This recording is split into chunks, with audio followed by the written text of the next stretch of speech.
Hello everyone. In today's video we will continue talking about the area of three specific shapes, and those are the square, the rectangle, and the right triangle. Now you might be looking at this and thinking, okay, why are there letters in my mathematics? And what has happened here basically is that we have used letters in the place of numbers. Why would we do that? We are doing that to show that behind this letter could be any number we want. It could be 5, it could be 10, it could be a million, it could be any number. But that does not change how I find the area of a square, for example, or a rectangle, or a right triangle.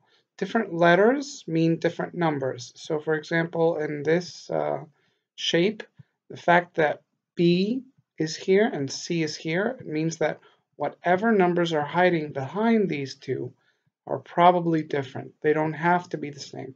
If they were the same, for example, if this was B, that would mean that whatever number is here is also definitely here. But here, because we have C, it could be different. It's not necessarily different, but it can be different. Now, since this is a rectangle, in order for it to be a rectangle, C does have to be different. So here, let's just get started, and you'll understand what we're talking about. So here, what this says is that if this side is A being some number that I do not know, then to find the area of the square, I need to multiply A times A. So this times itself. How does this work? This is basically a formula. How does this work? Let's say that instead of A, we had here, this was 5 centimeters. In this case specifically, since we're talking about area, it's going to be with centimeters as well. So I'm going to put that number that I just wrote into my formula in order to find the area. So that's going to be 5 centimeters times 5 centimeters. And now I can find the area. 5 times 5 makes 25. And then remember what we said, that when I multiply same units with each other, we get that unit squared. So this is going to be squared centimeters. Now let's say that instead of all that, let's say that A was 3 kilometers. Well, then I would put, instead of A in this formula, I would put in 3 kilometers times 3 kilometers. 3 times 3 would give me 9, and then we said squared whatever the unit of measurement is, square kilometers.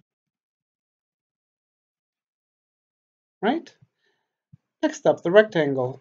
Okay, so here what is being told to us basically is that in order to find the area of a rectangle, I need to multiply the small side with the big side. So B times C. Let's say here, for example, that B was 8 millimeters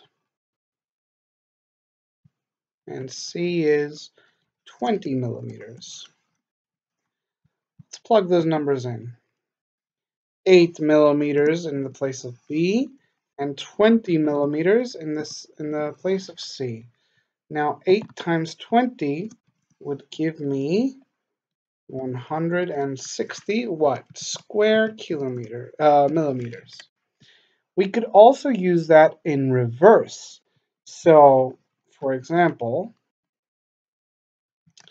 let's say that I only gave you B, okay? And I told you that B is 4 meters, okay? But I also told you that the area is 28 square meters. Now I want you to figure out what length the side C is. Now what you would do here is you would put this in, and you'd have to think basically, okay, well, what do I have to multiply 4 with to make it 28? The answer would be 7 meters. So C here would be 7 meters. Next up, we have the right triangle, and this is where it gets a little tricky, because here it's not just one step, it's actually two steps. What this says here is basically that in order to find the area of a right triangle, I need to multiply the two small sides with each other. So this one, which is the smallest, and this one, which is the biggest. If it is like that, it might not be like that. It might be the shape, I mean, might look more like this, for example, where the small side is up here instead of down here. Just multiply the smallest side with the next smallest side. And then what we have to do is whatever we find, we need to divide it by 2. So let's say, for example, here that E was 10 centimeters. And D was 5 centimeters. And we want to find the area of this little triangle. Let's plug those numbers in. 10, wait, parentheses, 10 centimeters times E was 5 centimeters. And then whatever we find, we need to divide that by 2. Okay, well, first we need to do this part inside the parentheses. So 10 times 5, which will give me 50 square centimeters. And then we need to divide this by 2. 50 divided by 2 would give me 25. 25 what? 25 square centimeters. And that's how I would find the area of that triangle. Now, again, we could do the same as before, where I gave you the area, I gave you a side, and you need to find the other side, for example.